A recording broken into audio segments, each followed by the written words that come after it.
അന്ന് ജീവനോടിരിക്കുന്ന സമയത്ത് പരിശുദ്ധ പരിമല തിരുമേനിയുടെ അടുക്കൽ ചെന്ന് തിരുമേനി കൈമുത്തിക്കൊണ്ട് തിരുമേനി എനിക്ക് വേണ്ടി പ്രാർത്ഥിക്കണമേ എന്ന് പറയാനുള്ള ഭാഗ്യം നമുക്കാർക്കും ലഭിച്ചില്ല.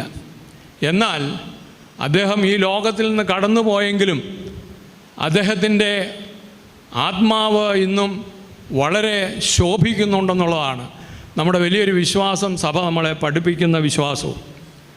ആ വിധത്തിൽ അദ്ദേഹം ഈ ലോകത്തിൽ നിന്ന് കടന്നു പോയെങ്കിലും അദ്ദേഹത്തിൻ്റെ മധ്യസ്ഥയിൽ അഭയം പ്രാപിച്ചുകൊണ്ട് തിരുമേനി ഞങ്ങൾക്ക് വേണ്ടി പ്രാർത്ഥിക്കണമേ എന്ന് പറയുവാനുള്ള ഒരു ഭാഗ്യം ഈ സഭയുടെ വിശ്വാസത്തിൽ കൂടി നമുക്ക് ലഭിക്കുന്നു എന്നുള്ളതാണ് ഏറ്റവും പ്രധാനപ്പെട്ട ഒരു കാര്യം.